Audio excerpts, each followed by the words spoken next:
Bonjour à tout le monde. Bonjour. Et donc on a tous ensemble vu la vidéo. On a tous ensemble vu la vidéo. C'est avec beaucoup d'émotion. Et voici ce que le Seigneur est en train de faire. Et la parole nous dit que les voies de Dieu sont insondables. On ne sait pas comment Dieu peut réagir. On ne sait pas ce que Dieu peut nous demander de faire. Et ça doit aussi nous faire prendre conscience, frères et sœurs, que nous ne nous appartenons plus à nous-mêmes. Nous avons été rachetés à un prix, le prix du sang de Jésus. Et c'est aussi un exemple d'obéissance que nos parents dans la foi sont en train de nous montrer. Et comme tout à l'heure, notre père il disait, il y a ici de la famille, il y a même leurs enfants biologiques qui sont encore là. Ils sont partis avec le petit Eliakim, mais les autres sont restés et c'est pas facile. Je pense qu'il n'y a que pour Dieu que nous pouvons faire des choses aussi impressionnantes, peut-être humainement parlant, mais c'est Dieu qui nous accorde la grâce, qui nous donne la force de pouvoir lui obéir.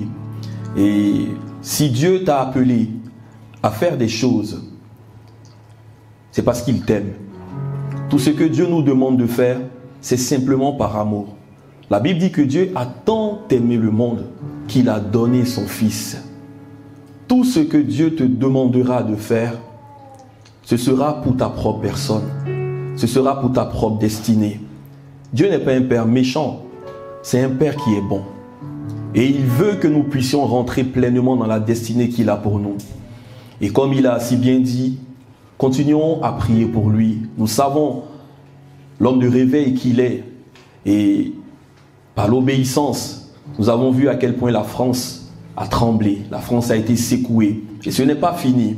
C'est aussi un héritage qui a été transmis.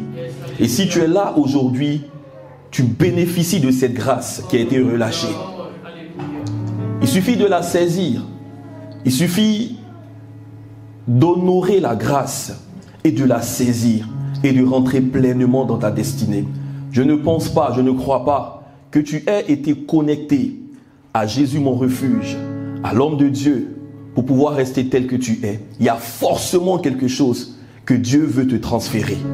Il y a forcément une grâce que Dieu veut te donner aussi pour le réveil dans cette France et aussi dans les nations.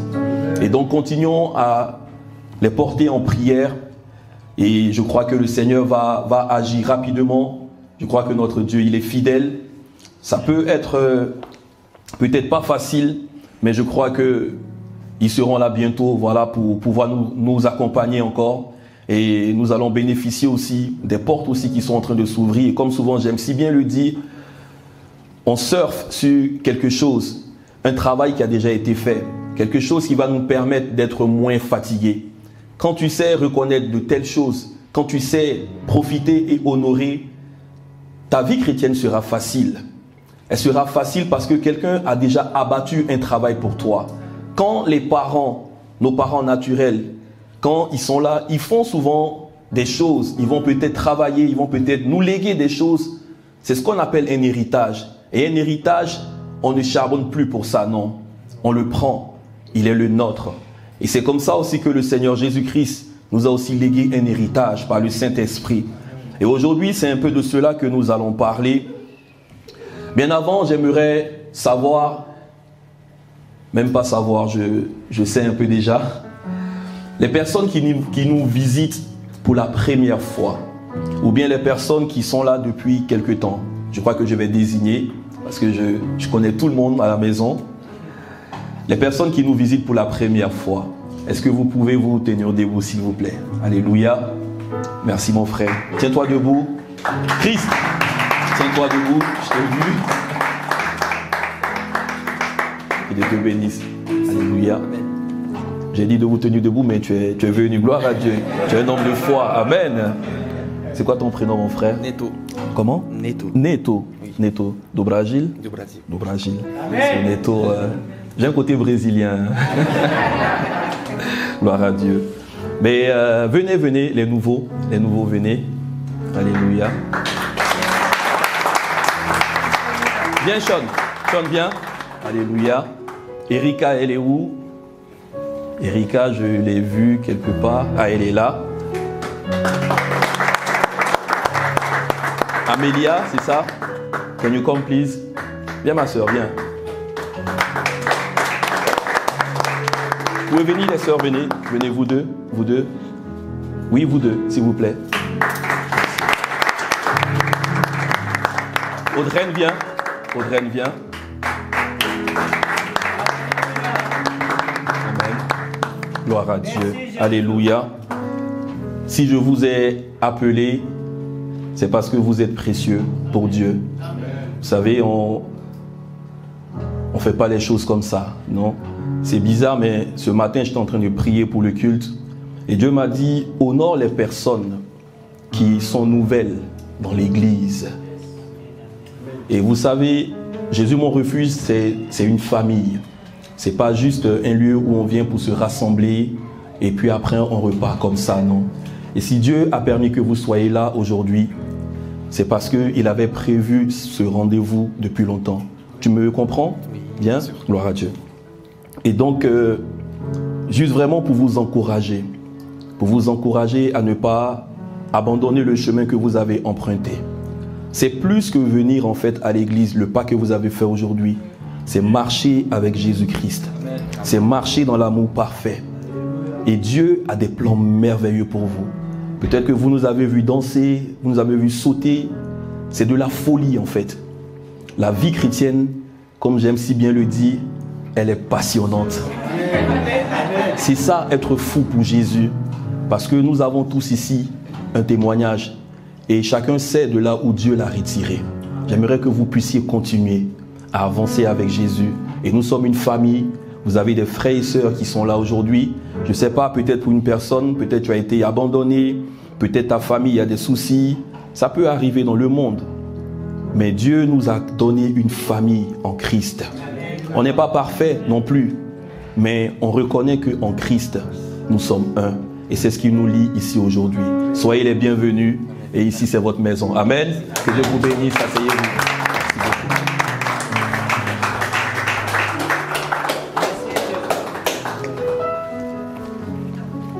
Alléluia. Gloire à Dieu. Ben, merci Seigneur. Et nous allons continuer dans ce que nous avons commencé. La semaine dernière, qui était là? Amen. Alléluia. Gloire à Dieu. C'était merveilleux, hein? Amen. Pour les 7 ans de Jésus, mon refuge. Le bébé qui grandit, mais qui est en train de rentrer dans une nouvelle saison. Et c'est aussi avec chacun d'entre nous. L'Église, ce n'est pas qu'une personne. Jésus, Christ de Nazareth, notre Seigneur, il est venu sur cette terre. Bien qu'étant 100% Dieu et aussi 100% homme, pour montrer l'exemple, il a fait quelque chose de tellement touchant, de tellement marquant, de tellement simple, que nous devons suivre aujourd'hui comme modèle. C'est de marcher les uns avec les autres dans l'amour. Jésus a vu un homme qu'on appelait Pierre et son frère André. C'est même André en fait qui a parlé de Jésus à Pierre. Et plus tard, il rencontre encore des hommes comme Matthieu, etc. Et aujourd'hui, il faut savoir que si Dieu t'a donné un rêve, si Dieu t'a confié quelque chose dans le lieu secret, là où il n'y avait personne, le jour où il t'a appelé, c'est pour que tu puisses être connecté à des personnes afin d'accomplir ce que Dieu t'a confié. Qui a été appelé ici? Amen. Je ne vois pas toutes les mains. Amen. Je ne vois pas toutes les mains. Ma soeur en lunettes, ou bien la main elle est comme ça. Nous avons été tous appelés. Amen. La parole nous dit dans l'épître au Timothée que nous avons été sauvés et appelés. Sauvés et appelés. Tu as un appel sur ta vie si tu es ici aujourd'hui. personne qui rencontre l'amour de Jésus, qui naît de nouveau et qui se soumet au Saint-Esprit de Dieu, a un appel, a une mission à accomplir. Jésus nous dit dans la parole qu'il a pour nous des projets de paix et non de malheur. Et tu dois être connecté à la bonne fréquence pour rentrer dans le projet que Dieu a pour toi. Et ici, cette maison, elle est spéciale. Vous savez, les décors ne sont pas pareils dans les maisons. Peut-être que si j'arrive chez mon frère Nelson, peut-être c'est un homme peut-être qui aime les fleurs, il aime peut-être les trucs de sport, les tatamis et autres. Il peut peut-être mettre une photo, un tatami, un truc comme ça. Attention, Nelson, c'est un champion. Hein? Peut-être que si tu arrives, voilà, chez mon frère Paul, lui aussi, voilà, c'est un autre décor avec sa femme. Donc chacun a son goût. Mais n'empêche que ce sont des endroits où nous faisons quoi? Où nous allons pour poser nos têtes. On sait que la maison, elle est faite pour pouvoir se reposer. Donc chacun a son style. Et cette maison-là, elle est particulière dans le sens où c'est une maison de formation. L'église est un lieu de formation. L'église est un lieu d'apprentissage. Voilà pourquoi les gens qui marchaient avec Jésus, on les appelait comment? Les disciples.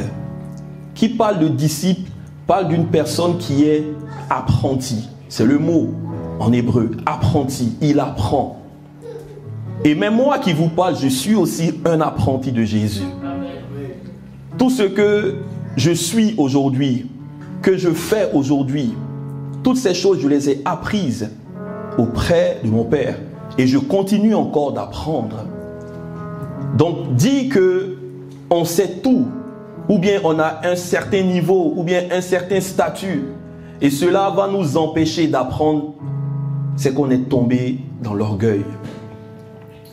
Nous devons toujours être disposés pour recevoir quelque chose de Dieu. Voilà pourquoi quand nous venons dans la maison de Dieu, on doit venir avec une attente, en espérant que Dieu a forcément une parole pour nous. Est-ce que tu crois que Dieu a une parole pour toi aujourd'hui? Dieu veut nous parler. Le thème que nous avons commencé ce mois est sur l'Église. Jésus, dans Matthieu 16, il a dit « Je bâtirai mon Église ».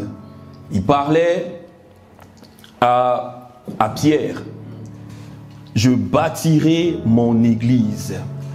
Et la personne qui dort, je vais la mettre devant.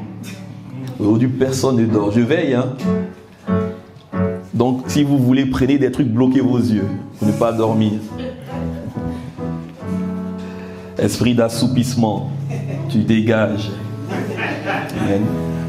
Pour faire un bref récapitulatif, nous avons commencé à parler de l'Église. Alors, l'Église, c'est quoi? Nous avons vu des termes un peu barbares la semaine dernière, mais qui sont simples à comprendre. Je vais résumer cela rapidement pour les personnes qui nous prennent en cours. Et aussi, si vous n'avez pas été là pour le culte de la dernière fois, pour mieux comprendre ce que nous sommes en train de construire ensemble, vous pouvez aller sur YouTube et regarder Jésus mon refuge, la page, et vous verrez qu'il y a le culte de la semaine dernière. Vous pouvez le regarder, vous pouvez le partager aussi. Si tu as été béni, lève la main. Donc, pourquoi est-ce que tu ne deviens pas une source de bénédiction pour une personne? Ne soyons pas égoïstes. On partage souvent des choses drôles et autres, mais la parole de Dieu, elle peut changer une vie. Elle peut transformer quelqu'un. Et c'est ça aussi l'amour. Penser à une personne, même si ça parle de l'Église, ce n'est pas forcément peut-être un thème qui parle de la maladie. Dieu est capable de changer quelque chose pour toucher le cœur d'une personne. Nous devons être sensibles. Le monde aujourd'hui va très mal. Dans nos familles, dans toutes les sphères de la société, les gens ont besoin de l'amour de Jésus. Alors nous avons parlé de l'église du désert. Et nous avons dit que bien avant que le Seigneur Jésus dise dans Matthieu 16 qu'il bâtira son église, il y avait un homme qu'on appelait Moïse. Moïse qui avait été choisi afin d'être le libérateur du peuple qui était maintenu captif en Égypte. Et dans Actes des Apôtres 7, si je me souviens très bien, on a dit que Moïse était le leader de l'assemblée du désert. Donc toutes les personnes qui sont sorties d'Égypte, qui ont été sauvées de la main de Pharaon, ils ont été conduits par un leader qu'on appelle Moïse. Et ça, c'était l'église du désert. La Bible nous dit que l'Ancien Testament est l'ombre des choses à venir.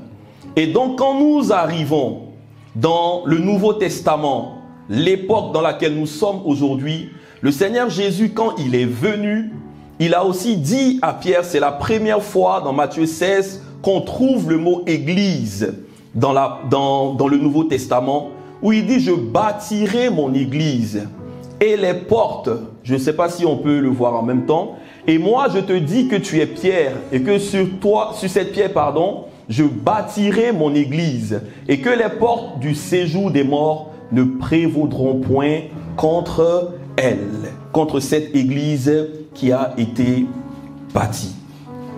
Ça, c'était la deuxième chose. Après, nous avons parlé du mot bâtir, qui est en lui-même un mot hébreu, mais dans le mot, on peut voir deux choses qui sont importantes.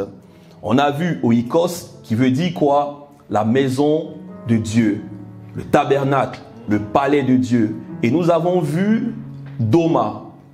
Doma qui est quoi? Qui est le toit, la chambre haute, le lieu de prière. Donc la maison que le Seigneur Jésus est venu pour bâtir est une maison de prière, est une maison qui plaît à Dieu. Alors l'église, ce n'est pas simplement le bâtiment dans lequel nous sommes. Non, c'est plus que ça. Voilà pourquoi on nous parle du corps de Christ. Est-ce que tu vois comme ça un corps? Non, on voit des personnes. Mais spirituellement parlant, nous sommes un corps, dans le sens où nous sommes les membres du corps. La Bible dit quoi? Jésus-Christ est la tête de l'église. Il est le chef. C'est le mot képhalé qui parle de chef, parle de la tête. Celui-là même qui donne tous les ordres, l'instruction. C'est lui qui donne et nous, on exécute. Donc toi, peut-être ici, il y a quelqu'un qui est le pouce, quelqu'un qui est la main, l'autre personne qui est le pied. Donc on est chacun une partie de ce corps-là. C'est ce qui fait que la parole dit quoi? Un corps bien coordonné. Imagine-toi si on te coupe le bras, ce que je ne te souhaite pas, ou bien voilà, tu as peut-être un truc qui t'arrive, mais ça serait dommage, tu seras invalide. Et malheureusement, aujourd'hui, on peut trouver des assemblées qui sont comme invalides, parce que certaines personnes refusent de répondre à l'appel de Dieu. Tu as une place dans le corps du Christ. Si Jésus t'a appelé, peu importe qui tu es dans la société, il y a forcément quelque chose à faire pour l'avancement du royaume de Dieu. Il y a une mission qui t'est destinée, particulièrement, personnellement, mais pour cela, il faut savoir entendre la voix du bon berger. Et Dieu va toujours te connecter avec des gens.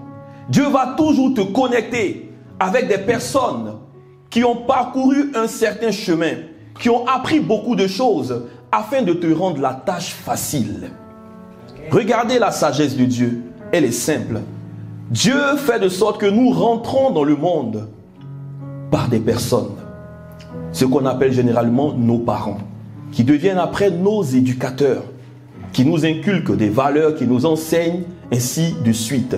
Pourquoi est-ce que Dieu, dans toute sa puissance, dans toute sa majesté, il ne fait pas de sorte que nous apparaissons, tac, comme ça tout de suite? Est-ce que Dieu n'est pas capable de le faire? Dieu est capable de tout, n'est-ce pas? Mais pourquoi il suit ce processus? C'est pour que nous puissions comprendre sa manière de fonctionner. Dieu a toujours travaillé avec les hommes.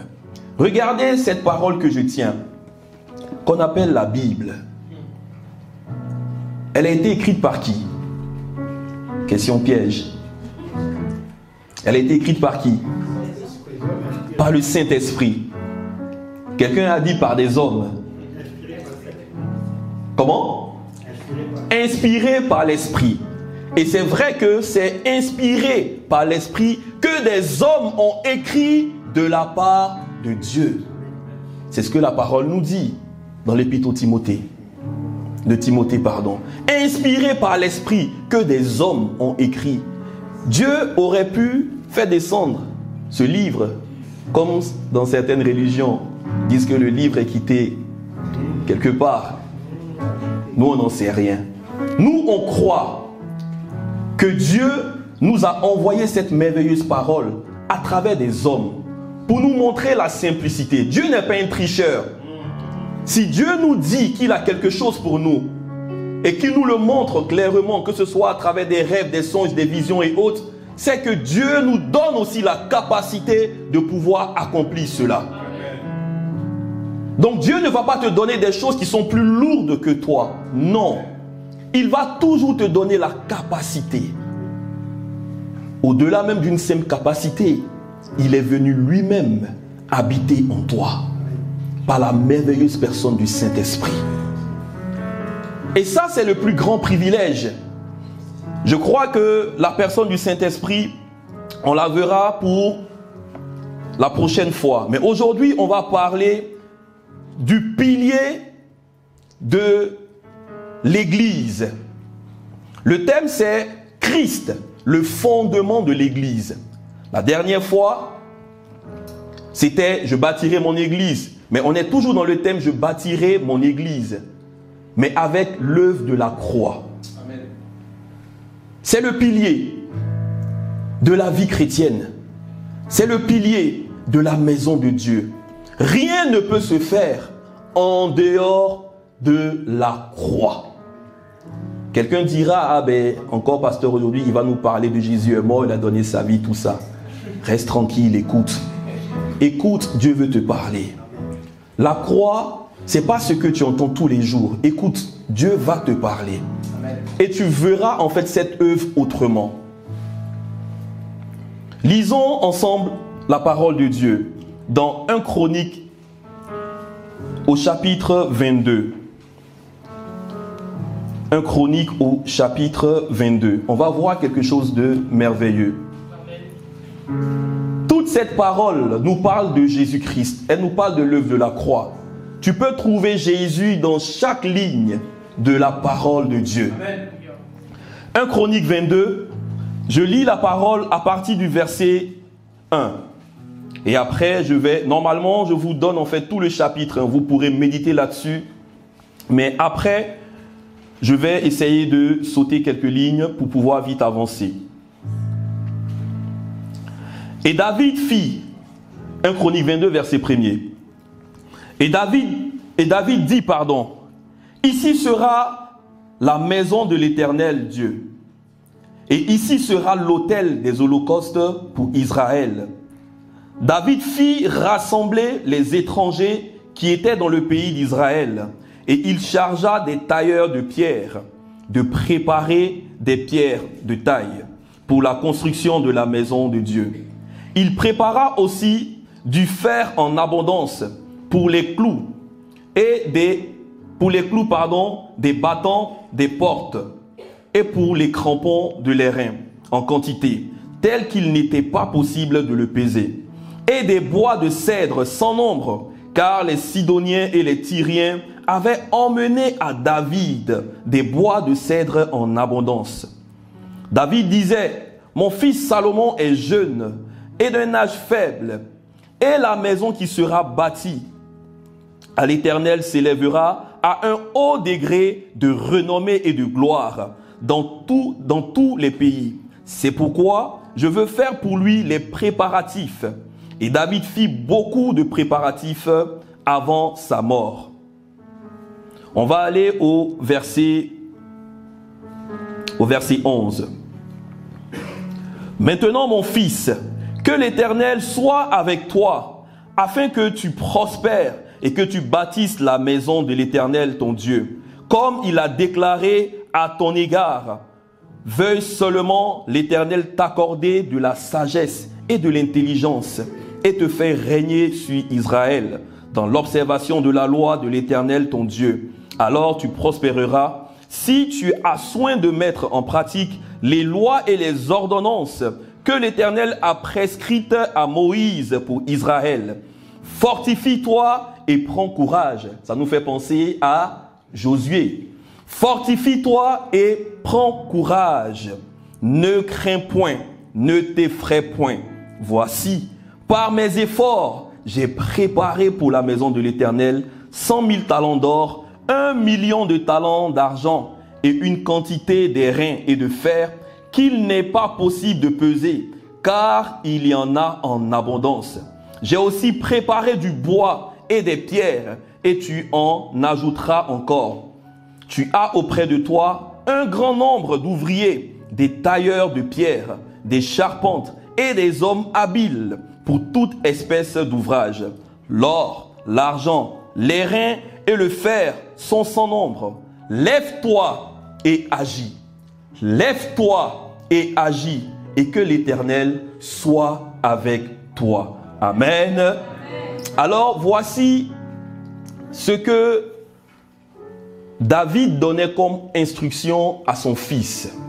Son fils qu'on appelle Salomon. Est-ce qu'on connaît tous ici l'histoire de David et de Salomon? Gloire à Dieu. David donne des instructions à son fils par rapport à la construction de la maison de Dieu. Il faut savoir que pour contextualiser l'histoire, nous sommes dans l'époque, je dirais, 1000 ans avant Christ environ. 1000 ans avant Christ. Et David était l'homme selon le cœur de Dieu. La parole dit dans le psaume 89, Dieu dit, j'ai trouvé David, l'homme selon mon cœur qui accomplira toutes mes volontés. Et David était dans une phase de transition. Il était en train de céder quelque chose à son fils. Dieu lui dit, David a eu à cœur de bâtir une maison pour Dieu. Et Dieu lui dit, mais David, moi je suis Dieu. Déjà, le ciel m'appartient. La terre aussi m'appartient. Quelle maison, toi, tu peux me bâtir en fait? Est-ce que moi, Dieu, je dors quelque part? Tu crois que les hommes peuvent me bâtir une maison? Donc la maison en fait qui allait être bâtie ici était une maison prophétique qui annonçait quelque chose de nouveau que Dieu allait faire pour l'humanité tout entière. Mais Dieu va accorder la grâce, pas à David de bâtir la maison, mais à son fils qu'on appelle Salomon de bâtir la maison. Salomon veut dire l'homme de paix. David était un vaillant guerrier. Quand tu lis la parole de Dieu, tu peux voir à quel point il a accompli plein de choses en battant les Philistins, les Moabites et autres, et j'en passe. Mais ici, le plus important, c'était quoi? C'était maintenant de bâtir la maison de Dieu. Et Dieu a dit à David, bâtir la maison, ce n'est pas toi qui vas le faire, mais c'est ton fils. David est un type de Dieu le Père. Et Salomon est un type de Christ. Qu'est-ce qui va se passer ici? Nous voyons qu'il y a des préparatifs. Quelqu'un dira, on a parlé de fer, on a parlé de bois. Pasteur, où est-ce que tu nous emmènes? C'est quoi l'histoire avec Jésus, avec le bois, avec le fer? Voyons ensemble le verset qui nous parle déjà des pierres taillées. Verset 2.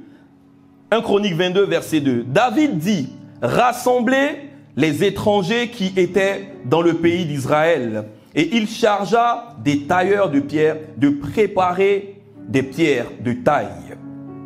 Notez d'abord les pierres.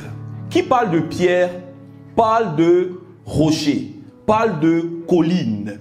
Et nous savons que notre Seigneur Jésus n'est pas mort n'importe où. Il est mort à un endroit qu'on appelle le lieu du crâne, qu'on appelle Golgotha. Et quand tu regardes dans l'histoire, Golgotha était situé sur une montagne. C'était un endroit où on faisait quoi? Où on crucifiait les gens. C'était un lieu dédié que pour ça. Voilà pourquoi on l'appelait le lieu du crâne. Parce que quand les personnes mouraient sur la croix, le corps restait là. et les animaux venaient pour s'en occuper.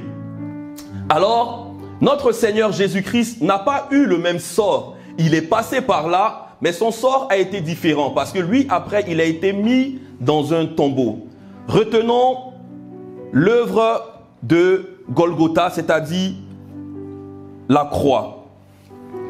Regardons au verset 3, il est dit quoi? Il prépara aussi du fer en abondance. Pourquoi? Pour les clous. Et la clou nous fait penser à quoi? Jésus a été mis sur la croix avec des clous. Déjà, c'est en train de nous emmener à comprendre que la maison qui devait être bâtie, voici le matériel qu'on devait avoir. Et même pour les personnes qui ont peut-être déjà travaillé dans le BTP ou bien qui travaillent, on sait que pour bâtir une maison, on a besoin de bois et de fer. Pour la fondation de la maison, et même souvent pour la maison en elle-même, celle-là même qui va apparaître en extérieur. Il y a des maisons qui sont bâties en bois. Alors, qu'est-ce qui se passe? Dieu va faire quelque chose de simple pour pouvoir bâtir la fondation en Christ. Moi, j'ai fait du travail de BTP à une certaine époque. Pas ici, j'étais encore tout petit et j'aimais partir, voilà, pour aller travailler. J'avais pas forcément besoin, mais je voulais apprendre. Chez nous, on appelle les gens de personnes qui travaillent là, c'est des gens qui travaillent comme ça. On les appelle les maçons. Voilà, ça se dit, hein, les maçons. Ici, voilà, on dit je travaille dans le BTP. Mais bon, on prend ça comme ça. Mais sinon, on dit le maçon. Et donc, quand j'arrivais, on me donnait quelques tâches. Et je voyais un peu comment les gens, ils faisaient ce qu'on appelle la fondation. Pour bâtir la maison, on va te mettre d'abord du fer. On fait d'abord ce qu'on appelle un coffrage. Je crois que mon frère Jefferson, il doit peut-être connaître un peu. Et Victor aussi. Et on te fait d'abord ce qu'on appelle un coffrage. Et on te met du fer. Et après, on met ce qu'on appelle le ciment. Pour pouvoir faire quoi? Pour pouvoir avoir des piliers. Pour maintenir en fait cette maison qui va être bâtie. Alors pour les préparatifs, Dieu va donner toutes ces choses. Au verset 4, il est dit quoi? Il est dit qu'il y avait des personnes qui sont venues avec du bois et des bois de cèdre sans nombre, car les Sidoniens et les Tyriens avaient emmené à David des quoi? Des bois de cèdre en abondance. Des Tyriens et des Sidoniens. Le bois, on sait que c'est l'endroit où le Seigneur Jésus a été cloué. Alors voici, pour bâtir la maison, ce dont nous avons besoin. Du bois, d'un lieu qu'on appelle Golgotha et des clous, l'œuvre de la croix. Pour bâtir une maison, pour bâtir ta vie spirituelle, tu ne peux rien faire en dehors de l'œuvre de la croix. Tu ne peux rien faire en dehors du sacrifice de Jésus-Christ. Si quelqu'un te pose la question, c'est quoi le pilier de ta vie chrétienne? Qu'est-ce que tu diras? Ah ben non, moi je suis sauvé, c'est tout, voilà, je sais que je vais au ciel. Mais c'est quoi le fondement? C'est quoi l'assurance? Et cette œuvre-là, tu dois l'expérimenter. Est-ce que tu as expérimenté cette phase de l'œuvre de la croix? Est-ce que tu es réellement crucifié avec Christ? Comme il est dit dans Romains 6, que nous avons été crucifiés avec lui. Nous avons été ensevelis et nous avons aussi été ressuscités avec lui. Ce sont des choses que nous devons vivre. Il ne suffit pas juste d'arriver dans un endroit où on prie ou bien à l'église et dire oui, je suis chrétien. Non, tu dois passer par une expérience spirituelle. Voilà pourquoi il te faut une rencontre avec Jésus, mon frère. Un face-à-face avec lui. Toutes les personnes qui ont été appelées, ils ont d'abord rencontré Dieu. Moïse, quand il est sorti d'Égypte, il était là, il vadrouillait. Il avait quel âge? 80 années. Et il est là, il est derrière les moutons de son beau-père. Un homme avec une grande destinée, mais qui fuyait son appel. Ne fuis pas ton appel, s'il te plaît. Dieu a des choses merveilleuses pour toi. Gagne en temps. Rentre dans le plan de Dieu. Rentre dans le processus de Dieu. Il va te travailler. Il va te polir. Il va faire de toi quelque chose de merveilleux. Ne retarde plus l'échéance, jeune frère. Ne retarde plus l'échéance, jeune sœur. Dieu a une destinée pour toi. Oui, ça coûte, c'est vrai, mais ça en vaut la peine. Ne résiste pas à l'appel de Dieu. Ne résiste pas au plan de Dieu pour ta vie. Ne vis plus pour quelqu'un. Ne vis plus pour tes amis, pour tes copains. C'est fini ça. Ne regarde plus. Ils vont te dire, ah ben lui, il est rentré maintenant dans les choses des gens de l'église et autres, les gens bizarres. Non, ne regarde pas ça. Ils vont se moquer de toi. Oui, c'est pas grave. Qui sait le nombre de fois mes amis se sont moqués de moi. Ah ben le gars, il va plus en soirée, il n'est plus là avec nous, ben il est devenu bizarre, il s'habille maintenant bizarrement, il fait des choses louches, il prie comme ces gens-là. Je ne comprends plus Eric. Et les gens avaient même peur de m'approcher. En tout cas pour ceux qui n'ont pas vraiment connu l'amour. Mais pour les amis que j'ai pu rencontrer après ma conversion, ils ont compris que Jésus est réel. Alléluia. Vous savez, souvent, tu n'as même pas besoin de dire à quelqu'un Jésus t'aime et tout ça. Non. Avoir ta vie, simplement. Les gens souffrent dans le secret, frères et sœurs. Les amis qu'on voit là qui font semblant d'être heureux, ils souffrent. Certains n'en peuvent plus. Ils pleurent les nuits. Combien d'amis qui m'ont appelé, ils sont venus comme Nicodème, dans la nuit, dans le secret. Hey, je sais que maintenant tu es pasteur, mais j'ai un problème là. Je souffre, mon frère. Depuis combien d'années on s'est promené avec tout le monde, mais je ne sais pas comment le dire. Il vient maintenant s'ouvrir. C'est là que tu vois que waouh, comment on était en fait pris dans les griffes du diable. Jésus délivre, Jésus sauve. Et quand la personne t'appelle avec une prière, il dit waouh, ça m'a touché, ça m'a fait du bien, comme s'il y a quelque chose. Parce que Dieu veut que nous puissions rentrer dans une dimension d'expérimentation de son amour. Quand tu fais ces choses, tu te dis, ah ben, c'est réel en fait. Prier pour les malades, imposer les mains et voir des guérisons, c'est un travail surnaturel. Et Dieu te capacite pour cela. Une destinée glorieuse t'attend, jeune frère. La destinée que Dieu a tracée pour toi est là. Qu'est-ce que tu fais à traîner encore dans les choses qui ne sont pas la gloire de Dieu? Avoir un pied dedans, un pied dehors, en train de courir. Oui, je vais être ci, je vais être ça. Regardez les choses du monde. Ça n'a rien à voir. Les influenceurs à 2 balles, là, qui ne savent même pas où ils en sont. Des gens aujourd'hui, avec l'IA, ils se mettent dans un coin, tu vois la photo, je suis à Dubaï. Pourtant, ils ont placé un truc derrière lui. Tu crois que voilà, c'est le calife à quoi là? Rien, les gars. Ne soyez pas envieux, les gens souffrent. Ils veulent se donner une identité qu'ils n'ont pas. Jésus t'a donné un nom. Le ciel t'a donné une identité. Tu dois rentrer dans ton identité en Christ. Tu as une autorité, tu as une puissance. Tu peux parler et les choses arrivent. Tu peux déclarer et les choses se passent. Qu'est-ce qu'on fait à retarder cette belle destinée que Dieu a pour nous? Qu'est-ce qu'on fait? Qu'est-ce qu'on fait? Qu'est-ce qu'on fait? Dieu est en train de bâtir son église et il donne le plus beau matériel qui est l'œuvre de la croix. L'œuvre de la croix. L'œuvre de la croix. L'œuvre de la croix. Je ne pense pas qu'on pourra peut-être terminer. Si Dieu le veut, on pourra le faire aujourd'hui, aller jusqu'au bout. Mais on va parler de l'œuvre accomplie. Je n'ai pas dit l'œuvre achevée, mais l'œuvre accomplie simplement. Là où Jésus l'a dit, tout est accompli.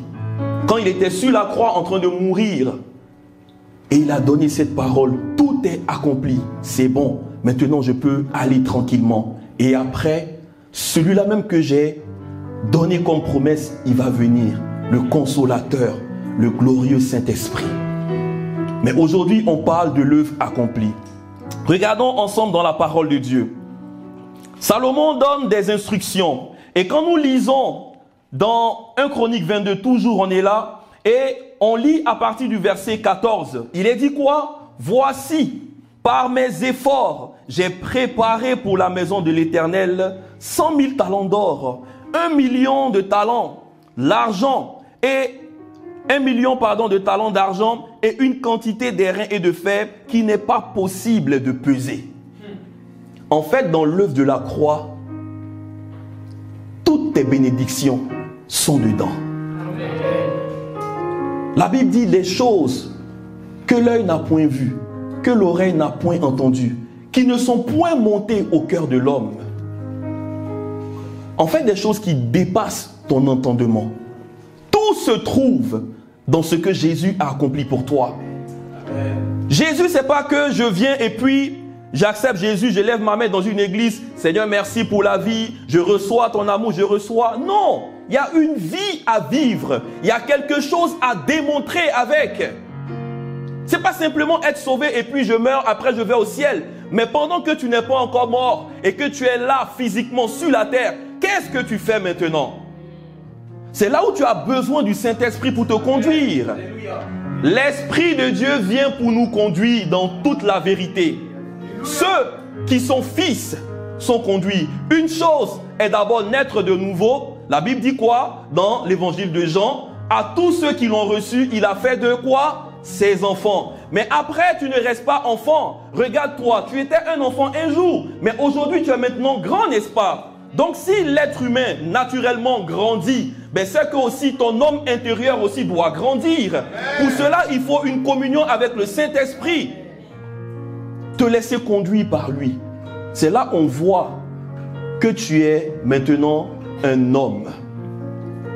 Un homme, il n'est plus comme un bébé à pleurer, à dire oui papa le lait, maman le lait. On fait tout pour lui. Non. Un homme, il a des responsabilités. Dis avec moi, responsabilité. Tu as une responsabilité en Christ. C'est pas oui, Jésus a tout accompli, c'est fini. Non. Mais il n'y a pas de forcing en amour. Je crois qu'ils vont rigoler encore les jeunes là. Ils m'ont pris tous mes mots. Merci beaucoup pour les t-shirts. Ça me va droit au cœur. Il n'y a pas de forcing. Donc Dieu ne va pas te mettre la pression pour faire quoi que ce soit. Non. Il te laisse aussi la liberté. C'est ce qui fait que l'amour est succulent. C'est deux cœurs qui se mettent ensemble. Et c'est bon. L'amour est bon. C'est doux quand il y a deux personnes. Et on devient un. En Christ, nous sommes maintenant une seule personne. Ce n'est plus moi qui vis, c'est Christ qui vit en moi. Moi, il est mort. Il a été cloué à la croix. Moi, n'a plus le droit de parler. C'est maintenant la parole de Dieu. Moi, c'est fini pour toi. Moi, les enfants, c'est toujours moi. Ouh, maman, moi, je veux ci, moi, je veux l'avion. Comment je peux t'acheter un avion, mon fils? Regarde l'avion, papa, je veux l'avion. Mais mon fils, par la foi, tu auras l'avion. Les enfants, ils veulent tout. Et en fait, c'est ce que nous croyons. Mais on a une responsabilité. Est-ce que tu as déjà demandé à Dieu, Seigneur, c'est quoi ton cœur? Dieu te parle dans sa parole. Il te parle. Il a quelque chose pour toi. Matthieu 6, verset 33. Cherchez premièrement le royaume et sa justice, et toute chose vous sera donnée. Quand nous venons à Christ, on croit que tout de suite, ah ben oui, Jésus, je t'ai accepté, mais Jésus, où est la voiture? Où est la maison? Où est la fille? Où est l'homme? Non, ça c'est des choses de bébé. Ça fait 5 ans, 10 ans, tu es encore dans ça. Ça ne va pas marcher. Rentre dans le cœur de Dieu, cherche le cœur de Dieu. Seigneur, c'est quoi ton cœur? Cherche à savoir. Déjà, même quand tu chercheras à savoir c'est quoi l'œuvre de la croix, tu auras beaucoup de délivrance. Tu auras beaucoup de richesses qui vont venir avec ça. Cherche d'abord à savoir qu'est-ce que tu as accompli pour moi. Je veux savoir. Est-ce que tu t'es déjà assis pour te poser la question? C'est quoi la croix là? Est-ce que c'est une chaîne que je mets au cou comme ça et puis je monte? Oui, ou bien c'est un tatouage. Souvent les gens quand tu vas pour évangéliser, ah tu vois, ils soulèvent là. C'est la croix. Je suis chrétien. Mais tu peux mettre la croix sur tout ton corps, mon frère. Ça ne change rien. C'est la circoncision du cœur qui parle. Est-ce que tu sais ce que ça représente? La croix. Qu'est-ce que la croix? Si je te pose la question, qu'est-ce que la croix? Qu'est-ce que tu vas me dire? C'est là où Jésus est mort, il y a 2000 ans. Jésus est mort sur la croix. Souvent, on sort même pour aller évangéliser. Jésus est mort sur la croix. Il est mort il y a 2000 ans. Oui, c'est vrai, on doit prêcher la croix. Il y a un homme qui a prêché la croix. Il y a eu 3000 personnes environ qui ont été sauvées. On va le voir tout de suite. Mais la croix, c'est quoi? Tu peux le noter. Ça va beaucoup t'aider. Sois humble, note-le. La croix, c'est le lieu de rendez-vous d'un père et de son fils. La croix, c'est le lieu de rendez-vous d'un père et de son fils. Jean 3, 16, est-ce qu'on peut la voir? On le connaît tous. Qui ne connaît pas Jean 3, 16? Christ, il est honnête. Alléluia. Est-ce qu'on peut acclamer pour Christ? Amen. Gloire à Dieu. Alors Christ, voilà ce que Dieu te dit dans sa parole. C'est spécialement pour toi. Car Dieu a tant aimé le monde qu'il a donné son Fils unique, afin que quiconque croit en lui ne périsse point, mais qu'il ait la vie éternelle. Dieu a tant aimé Christ qu'il a donné son Fils Jésus, afin que Christ ne périsse point, mais qu'il ait la vie éternelle. Christ, même si tu étais le seul habitant sur la terre, Dieu aurait fait ça pour toi. Parce que ton âme n'a pas de prix. C'est pour toi qu'il a fait.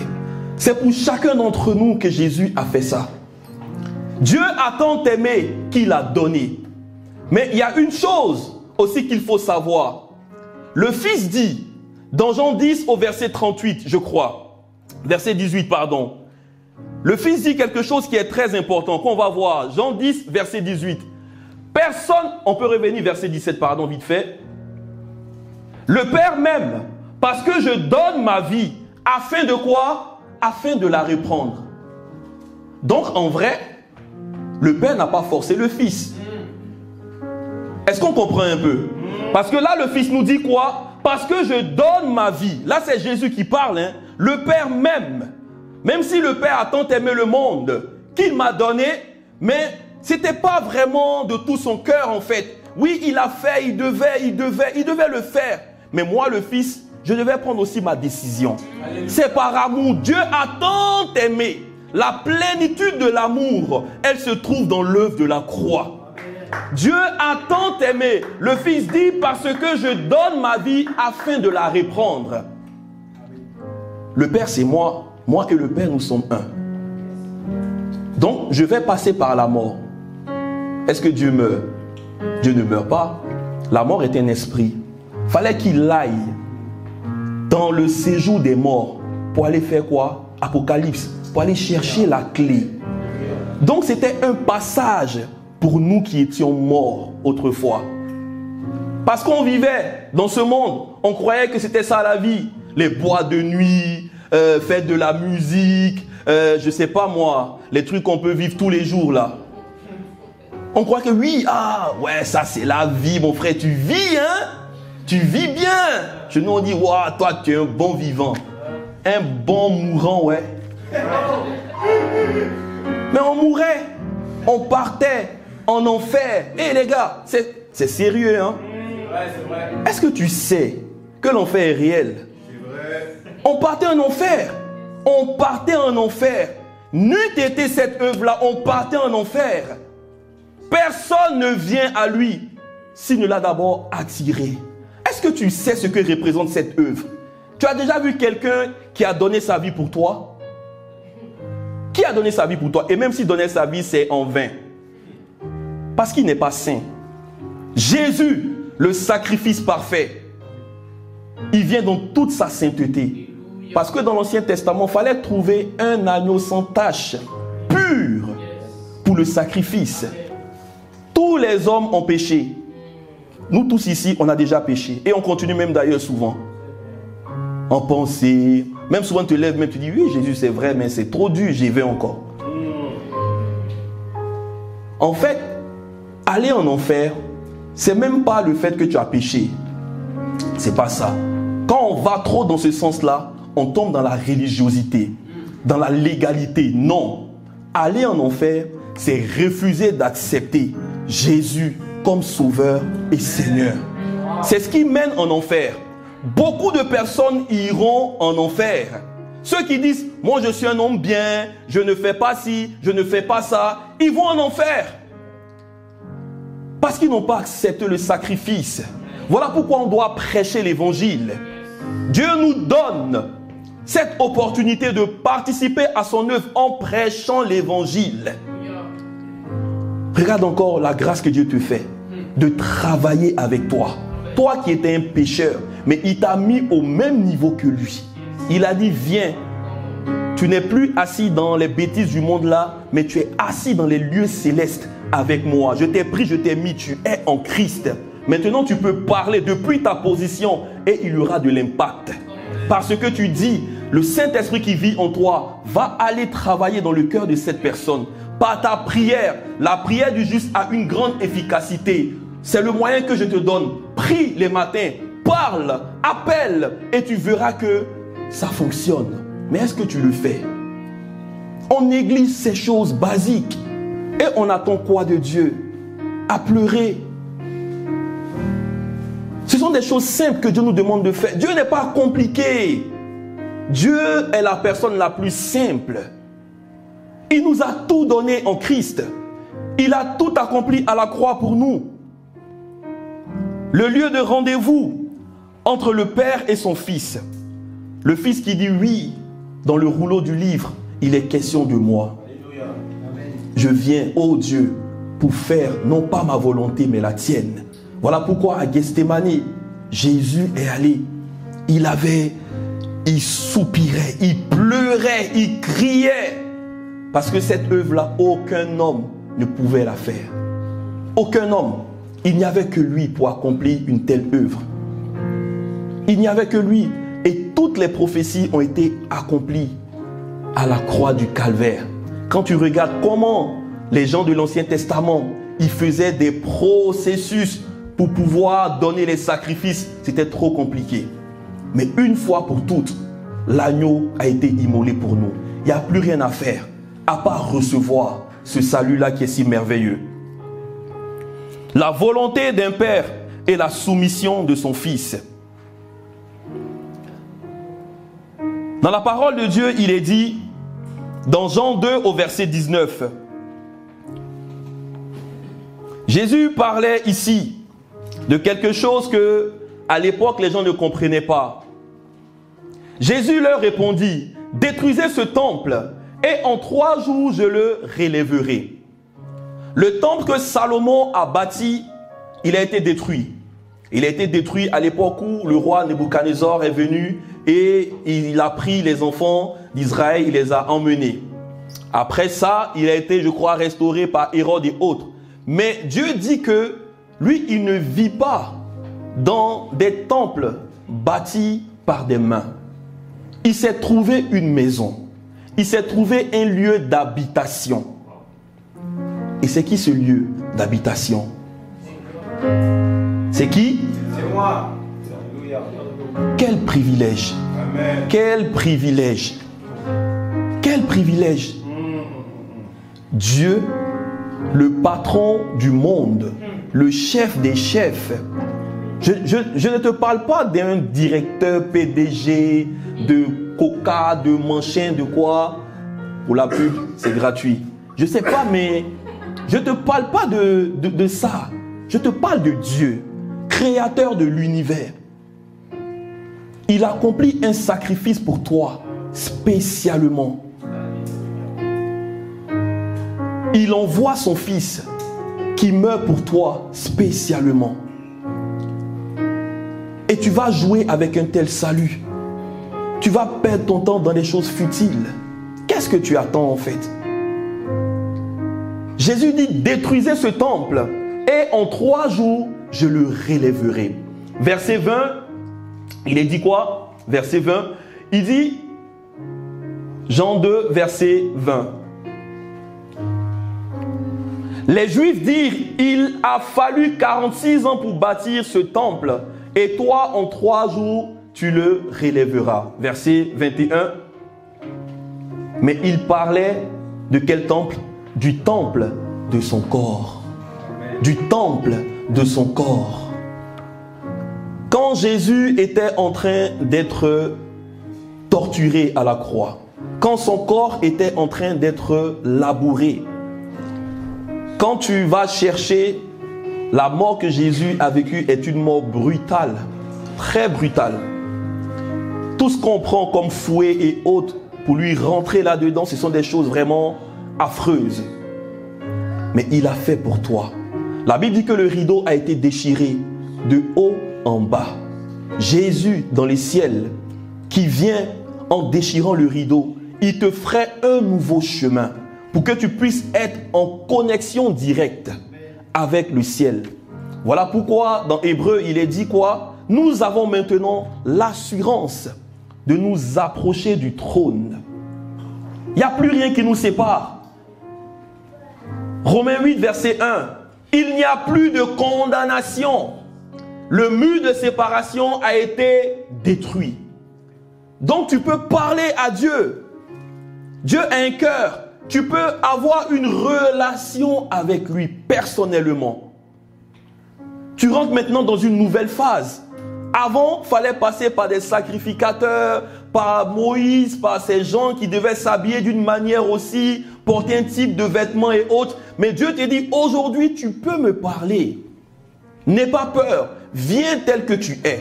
Exprime-toi. Expose ton problème. Je suis là et je t'écoute.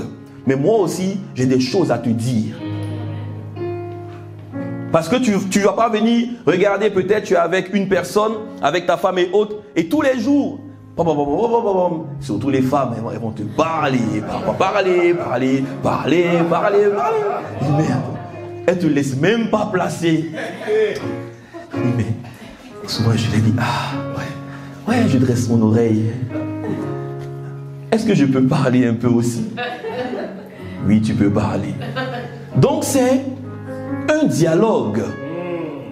Mais très souvent, on va avec des listes devant Dieu. Et on parle. Est-ce que quand tu finis de parler, tu as entendu ce que Dieu veut te dire après? Dieu te donne un moyen simple de l'écouter. C'est à travers sa parole. Il te dit, ça, c'est ma parole. Quand tu l'ouvres comme ça, tu ouvres ma bouche. Ça, c'est la bouche de Dieu. Qui veut entendre Dieu? Tu dois soupirer à entendre Dieu. Un homme qui a les oreilles spirituelles fermées, c'est mauvais pour ta destinée. Et à travers la Bible, tu peux entendre Dieu. Il y a des promesses ici. Il y a un héritage, des choses qui ont été faites déjà. Pour toi, tout ce qu'on parle là, tout ce dont on parle, ce sont des faits divins. C'est des choses qui sont déjà faites. Quand on dit fait divin, c'est bon. On ne peut plus rien faire encore pour ça. Voilà pourquoi lire la parole de Dieu va t'éviter à faire certaines choses que tu faisais avant. Des choses où tu te fatiguais. Par exemple, une personne, peut-être qui dans sa conscience, est peut-être culpabilisée par rapport à un truc qu'il a fait peut-être depuis 5 ans. Qu'est-ce que te dit la parole de Dieu par rapport à cela? Allons dans la parole de Dieu. 1 Jean 1, 9. On va aller d'abord verset 7. Tu te culpabilises. Tu te dis, mais est-ce que quand je prie, est-ce que Dieu entend? Et le diable te ramène les pensées. Il te ramène les pensées. Verset 7. Il te ramène les pensées. Il dit, mais si nous marchons dans la lumière, comme il est lui-même dans la lumière, nous sommes mutuellement en communion. Et le sang, et le sang de qui? De Jésus son Fils, nous fait quoi? Nous purifie de tout péché.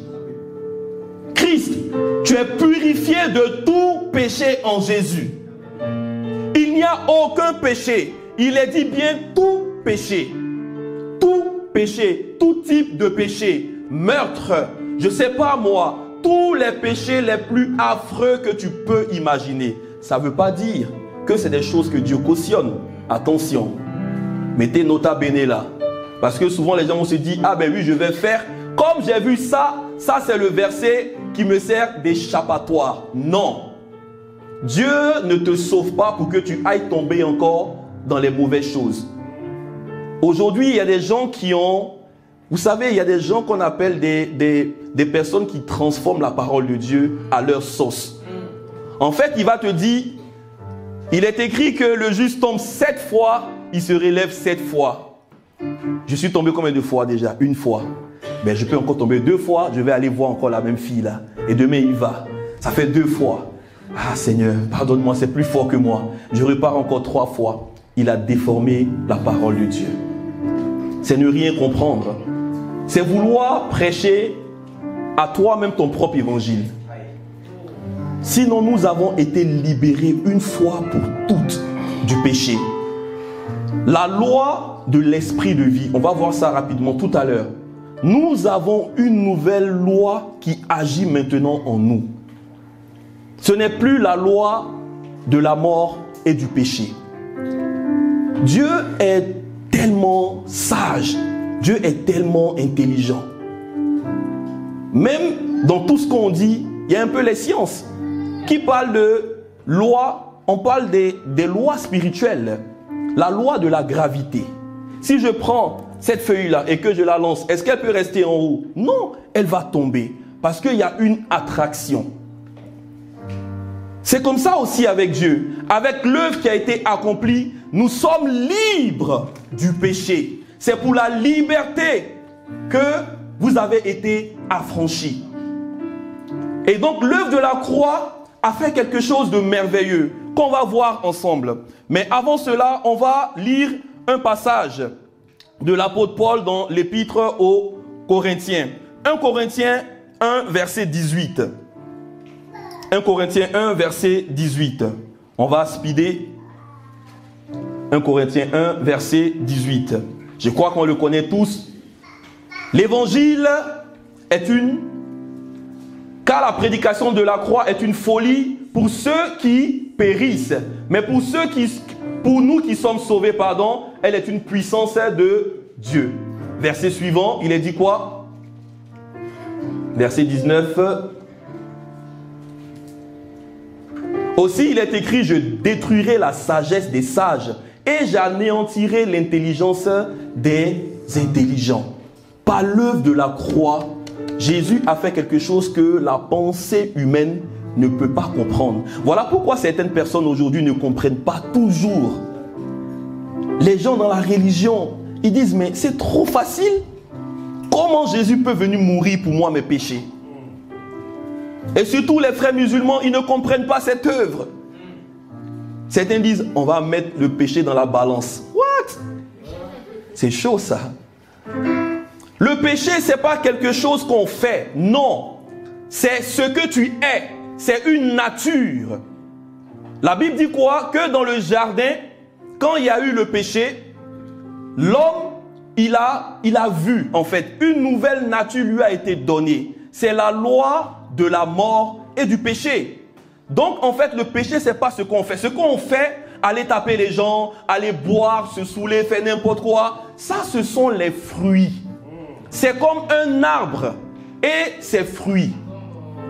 L'arbre de la vie et l'arbre de quoi? De la mort. La connaissance du bien et de la mort. Il y avait l'arbre de la vie, il y avait l'arbre aussi de la connaissance du bien et de la mort. Donc tout ce que nous faisons après, ce n'est pas ça le problème. Ça, ce sont les fruits parce qu'on a une nature. Et on a reçu cette nature adamique en fait parce que quelqu'un a péché. Donc on est pécheur. On ne devient pas pécheur parce qu'on a fait ci, on a fait ça. On est pécheur de nature, naturellement. C'est ce que la parole nous dit dans l'épître aux Romains. Tous ont péché et sont privés de quoi? De la gloire de Dieu. Mais quand nous lisons ici dans 1 Chronique 22, le roi David prophétisait ici en disant 1 Chronique 22 au verset 5. Il est dit, David disait, mon fils Salomon est jeune et d'un âge faible, et la maison qui sera bâtie à l'Éternel s'élèvera à un haut degré. De quoi? De renommée et de gloire. Nous sommes maintenant une maison de gloire. La gloire qui avait été perdue, elle a été restaurée. Donc tu es la gloire de Dieu. Dis avec moi, je suis la gloire de Dieu. Tu es la gloire de Dieu. Dieu met sa gloire en toi. Est-ce qu'on comprend un peu ces choses? Nous sommes la gloire de Dieu. Tous ont péché. On n'a pas péché parce qu'on a fait quelque chose, mais parce que il y a notre, comment on l'appelle, ancêtre, si je peux dire ça comme ça, notre ascendant, Adam qui a péché. Donc quand Adam péchait, nous étions en Adam, le premier homme. Mais après, il y a un autre homme qui vient. Le Fils de Dieu, Jésus-Christ. Le dernier Adam. La Bible l'appelle le dernier Adam, pas le second Adam, mais le dernier Adam. Celui-là qui est la somme de tous les Adams. C'est comme s'il dit, je vous prends vous tous, tous vos péchés et je les porte. Tout est en moi maintenant. Restez tranquille. Marchez comme je veux que vous marchiez. Laissez-vous conduire par le Saint-Esprit. Le reste, c'est déjà fait. Tout est bon. Tout est accompli en Christ. On va voir rapidement. On va laisser Pierre avec l'évangélisation. On va aller rapidement. On va parler des 5 merveilles de l'œuvre accomplie rapidement. Colossiens 2, verset 14. Tu peux noter en 1. Accomplissement par rapport à la loi de Moïse. Tout à l'heure, je parlais de loi. Qu'est-ce que l'œuvre de la croix a fait concernant la loi de Moïse? Il faut savoir que dans l'Ancien Testament, les gens marchaient avec ce que Moïse avait eu sur les tables. Il y avait des lois. Même quand on dit les 20 commandements, tout ça aujourd'hui, c'est sur ça que le monde politique et autres s'appuie aujourd'hui. Toutes les lois qui sont données dans les nations et autres, généralement, tout est basé en fait sur les lois de Moïse. Tu ne dois pas tuer, tu ne dois pas faire ci, tu ne dois pas faire ça. Ça, c'est le monde. Et qu'est-ce que la croix a fait concernant cette œuvre-là pour ne plus que nous soyons chargés par rapport à la loi de Moïse? Colossiens 2, verset 14. Il est dit ici, il a fait quoi? Il a effacé l'acte dont les ordonnances nous condamnaient et qui subsistait contre nous. Il l'a détruit en le clouant, où ça? À la croix. L'acte, qui parle de l'acte des ordonnances, en fait, ça nous parle de toutes les charges que Moïse avait données au peuple à l'époque. Quand tu fais un truc, souvent même, on te met en dehors du camp. On dit tu restes en dehors du camp pendant des jours. Ou bien faut aller voir le sacrificateur. Faut prendre un pigeon. Faut prendre 2 colombes. Faut prendre un moineau. Faut prendre ceci, cela. Tu mets le sang ici, le sang là. C'était trop compliqué. Mais à travers l'œuvre que Jésus a accomplie, on n'a plus le temps même de faire tout ça. Tout a été accompli en lui. Il a effacé l'acte dont les ordonnances nous condamnaient et qui subsistait contre nous. Et il a détruit en le clouant à la croix. Verset 15, il est dit, il a fait quoi? Il a dépouillé. Il a dépouillé qui? Les dominations et les autorités, et il les a livrées publiquement en spectacle. C'était une fête que Jésus faisait. Dis avec moi la fête. La fête de la croix. C'était un spectacle que Jésus faisait à la croix. En fait, quand le diable le voyait nu, on le frappait, tout ça, il ne savait pas que c'est lui-même qui se mettait nu. Il ne pouvait pas comprendre. C'est le plus grand camouflage de l'histoire de l'humanité. Il a dépouillé. Il a dépouillé. Qui parle de dépouiller, c'est-à-dire il a rendu vain. Il n'a plus de force. Il n'y a plus rien en lui. Ce n'est qu'un bavard, le diable. Je ne vais pas dire avec tout le respect que j'ai pour lui, mais bon. Parce que Dieu a dit, il ne faut pas qu'on l'insulte et c'est lui qui fait son travail avec lui. Donc voilà, je n'ai pas de problème. Attention, parce que souvent, le micro, ça peut faire beaucoup de choses. Hein. Il a dépouillé les dominations et les autorités. Il les a livrées. Qui parle de domination et autorité, ce sont les catégories de démons. Il faut savoir que le diable, il est très stratège aussi. Il est très organisé. Tu peux voir cela dans, comment on dit ça, dans l'épître aux Éphésiens, où on te parle en fait des autorités, des dominations et autres. Tu verras que ces différents types en fait de démons, certains sont envoyés sur des nations, certains viennent dans les mariages spécialement, certains viennent pour la pauvreté. Il y a tout type de démons. On va voir toutes ces choses pour bâtir l'église de Jésus-Christ. Mais pour le moment, on revient sur la croix. Et il les a livrés publiquement en spectacle, en triomphant d'elle par quoi? La croix. Par la croix. Pas par la prière, non. Pas par le jeûne, non. Par la croix. Par la croix. Par la croix. Prends ta Bible et va là où tu vois la croix. Où tu vois la croix, assieds-toi là-dessus et étudie la croix. Étudie la croix. Ça sera la source de ta délivrance. La croix est la source de la délivrance de tout le monde. C'est des choses que je ne comprenais pas. Je me convertis, je rencontre Jésus à la maison, je ne comprends rien. Tout ce que je sais, c'est que je ne suis plus la même personne. Ma femme ne comprend pas. Elle dit, le gars, il est devenu bizarre. Personne ne comprend. Mes amis ne comprennent pas. Moi-même, je ne comprends pas. Mais je sais que je ne suis plus la même personne. Et là, je m'assois, je dis, mais attends, Dieu va m'attirer à aller prendre la Bible pour lire. Et je commence à lire la Bible, tout devient clair devant moi. Je dis, c'est pas la même Bible que j'ai essayé de lire avant là. Mais parce qu'avant, je prends la Bible, c'est comme, je sais pas comment, vous voyez les gros livres qu'on appelle encyclopédie. Je comprenais rien. Je vois, on te parle de maison, de tabernacle, de ceci, cela, sacrifice, croix. Je dis, mais c'est quoi toutes ces choses? Je me décourageais. Mais là, je commence à voir comme des illuminations. Pouf, ça passe, je dis, attends, ce livre-là, pourtant je l'ai eu depuis longtemps. Mais à l'époque, c'était même pas cette Bible-là. Hein? L'autre Bible, elle est là, elle est dans les archives. Elle était bien poussiéreuse. J'ai dit, mais attends, c'est pas la Bible que j'ai toujours eue. Qu'est-ce qui m'a empêché en fait de la lire? C'est là que je comprends que Dieu est en train de m'attirer dans quelque chose de nouveau.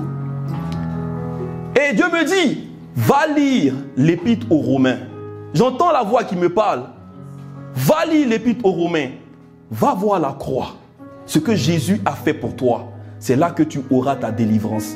Frères et sœurs, la parole de Dieu délivre. Amen. Délivrance, c'est pas ils vont prier pour toi, tu vas tomber. Non, non, non, non, non. La parole, elle seule, elle peut détruire les forteresses.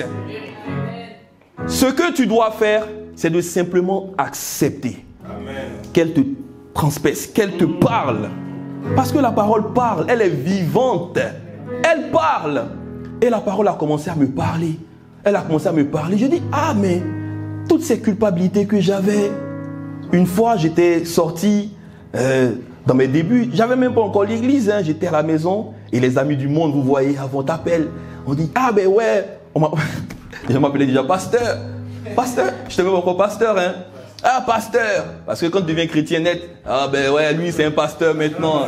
En fait, les gens prophétisaient sur ma vie, je ne savais même pas. Et donc on dit, bon, comme toi, tu ne vas plus en boîte. Il y a une soirée. Mais bon, c'est un anniversaire. C'est à la maison. Pasteur, viens. Et ce jour-là, j'étais là. J'ai dit à ma femme, bon, je vais y aller. Hein, c'est bon, lis la Bible, tout ça. Je suis fatigué. Je vais aller voir un peu mes amis. Dans tous les cas, je ne fais rien de mal. Je ne bois pas. Je ne bois plus, c'est fini. Ma femme dit, ok, vas-y. Donc je vais. Et là, j'arrive. Et les gens, ils sont en train de picoler. Ils dansent, ils font des trucs. Les gens. J'ai dit, mais attends. Je suis dérangé intérieurement. Vous savez, quand le Saint-Esprit est là, tu n'as pas besoin même de parler en fait. Toi-même, tu n'es pas à l'aise. Je suis là jusqu'à 2 heures, 3 heures. On dit, mais toi, tu ne parles plus. Depuis, tu es en Christ là, tu es devenu trop bizarre. Je t'ai proposé, donnez-lui un verre là, il va boire un coup. J'ai dit, non, je ne bois pas. Et il y a un ami, même pas un ami, un petit jeune en fait, qui vient et qui commence à me parler. Il est curieux, il veut savoir. Il est bourré un peu et après, ça commence à aller sur un ton moqueur. Et là, le vieil homme qui est mort là, qui veut encore se réveiller, il commence à Pourquoi tu me parles comme ça? Et là, après, je ressors de la soirée, je rentre à la maison, mais tout tristouné. J'ai compris que c'est plus ça ma vie. Pourquoi perdre le temps à être dans les choses qui vont t'apporter que tristesse? Quand tu finis, tu n'es même plus à l'aise, tu te sens souillé, tu te sens sale. Pourquoi ne pas aller à la lumière de la parole de Dieu, dans la communion avec le Saint-Esprit, pour être revigoré, ragaillardi, au lieu de traîner dans les choses qui ne vont rien t'apporter? Et c'est là que j'ai compris. Je rentre à la maison, je vois ma femme, elle dit, et la soirée ça a été, je lui ai tout expliqué. Elle dit, je suis découragé. En fait, je comprends que c'est plus ça ma vie. Jésus dit, il est venu pourquoi? Pour séparer. Il est venu pour séparer. Même dans les familles, il vient souvent pour séparer. Ça ne veut pas dire que non, tu ne dois plus aimer les gens. Non, mais il va te séparer de certaines personnes. Et c'est ce que Jésus a fait par rapport à la vie de notre Père spirituel. C'est une séparation. Mais en esprit, on est un. Et on doit prier pour lui. Ça ne veut pas dire qu'il n'y a plus d'amour. Non. Mais il y a quelque chose à faire avec toi. Il y a quelque chose de nouveau qu'il veut faire avec toi. Voilà pourquoi il te met à part. Quand on dit qu'on rencontre Dieu, qu'on rencontre le Saint-Esprit, qu'on est oint, c'est pour être consacré. Et c'est ça l'église de Jésus. Celle qui est mise à part. Vous êtes dans le monde, mais vous n'êtes pas du monde. Je dirais, on n'est plus du monde, c'est fini le monde. Fini. Vous êtes dans le monde pour une mission. On va accomplir la mission et on part tranquillement. Notre demeure céleste, elle nous attend. La demeure céleste, la Jérusalem nouvelle, elle nous attend. Où tu marches, c'est les pavés d'or. Ma prière, c'est de vous voir tous là-bas, les frères. Aucune brebis ne se perdra au nom de Jésus. Rentrons dans le plan de Dieu pour nous. Jésus a accompli quelque chose par rapport à la loi. On va aller rapidement. Délivrance du pouvoir et de la nature du péché. Romains 6, versets 5 à 6. Ce passage-là, il faut le noter. C'est un passage qui m'a délivré de tout ce qui est culpabilité et autres. Parce que quand je parle de la soirée, quand je reviens, je me sens comme vide. Parce que le Saint-Esprit est attristé en moi. Qu'est-ce que je dois faire maintenant pour aller vers lui? Parce que souvent tu vas dire non, je ne le sens plus. C'est comme si tu as vécu des choses avec lui. Là tu dis mais Dieu n'est plus là. Il n'y a plus les frissons que tu avais quand, ou bien quand voilà, ta tête chauffe, les pieds chauffent, les mains chauffent. Tu dis non, Dieu n'est plus là. Dieu est là, sauf qu'il est attristé. Voici un passage qui m'a délivré. Romains 6, verset 5. En effet, si nous sommes devenus une même plante, quand tu lis, je crois, dans Romains 11, on te parle que nous avons été greffés en Christ. Le tronc, il a dit, je suis le cep et vous êtes les sarments. Donc, on a été greffés. Qui connaît le greffage? C'est un thème scientifique. On greffe ouais, des trucs, voilà. Donc, nous avons été greffés en Christ. Et quoi? Avec lui, par la quoi? Par la conformité à sa mort. Donc, quand Jésus était en train de mourir à cause du péché, toi aussi, tu étais là-bas, Samuel. Tu étais là-bas, Amélia. Tu étais en train de mourir aussi avec lui, Dana. Quand Jésus mourait, il y a 2025 années, tu étais là-bas. Tu étais là. Et donc, Jésus était en train de faire quoi? De broyer l'usine à péché, qui est le péché originel. Avec lui, par la conformité en sa mort, nous le serons aussi par quoi? Par la conformité à sa résurrection. Je donne une image simple. Quand tu vois peut-être une personne qui est en train peut-être de boire, d'accord? Il boit, il truc. Et tu veux en fait aider la personne. Tu sais où la personne va chercher l'alcool. Tu connais l'usine où la personne va. Tu sais aussi où la personne cache les bouteilles. Qu'est-ce que tu vas faire déjà? Qu'est-ce que tu vas faire? Ça, c'est l'usine. Mais là, il a mis peut-être 2 bouteilles à boire. Tu jettes quoi? Tu jettes les bouteilles ou tu vas détruire l'usine? Comment? Détruire l'usine. Vous voyez, on a fait un choix.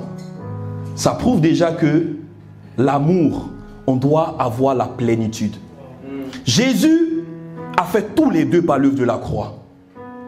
En même temps qu'il a détruit l'usine, en même temps aussi que les bouteilles ont été aussi détruites. Regardons cela ensemble. Il est dit, Romains 6, Romains 6, verset 6. Sachant que notre quoi? Notre vieil homme. Qui parle du vieil homme? Parle de l'ancienne nature adamique dont nous avons hérité. Quand Adam a commis le péché, ce que nous étions autrefois, le vieil homme a été crucifié avec lui. Afin que quoi? Afin que le corps du péché fût détruit. Le corps du péché fut détruit. Donc l'ancienne nature, elle n'existe plus. Elle est restée à la croix du calvaire. Alléluia. L'usine qui faisait il partait se cacher pour prendre. L'usine qui faisait que tu partais voler tout le temps. L'usine qui faisait que tu sortais et tu disais pas à tes parents tout le temps. L'usine qui faisait que tu partais voir le gars la nuit quand on disait ne sors pas tout le temps. Cette usine-là, elle a été explosée par l'œuvre de la croix. Et par la suite, il dit quoi? Pour que nous soyons, reviens s'il te plaît un peu, pour que nous ne soyons plus esclaves du péché. Donc en Christ, nous sommes quoi? Libres. Ce n'est pas quelque chose que tu dois faire pour être libre. Tu es déjà libre. Ce n'est pas une prophétie, c'est une vérité. Amen. Tu dois l'accepter. Tant que tu ne l'acceptes pas, ben, tu vas toujours rester là à struggle, comme on dit, à lutter, à vouloir plaire à Dieu par tes propres moyens. Tu vas t'épuiser, ma soeur. Tu vas t'épuiser.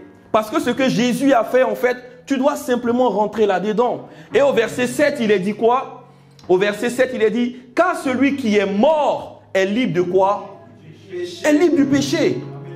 Tu es mort à la croix avec lui. Donc tu es libre en vrai. Tu as une nouvelle nature, Paul. 2 Corinthiens 5, verset 21. Verset 17 aussi. 2 Corinthiens 5, verset 17 d'abord, après verset 21, s'il te plaît. Si quelqu'un est en Christ, il est quoi?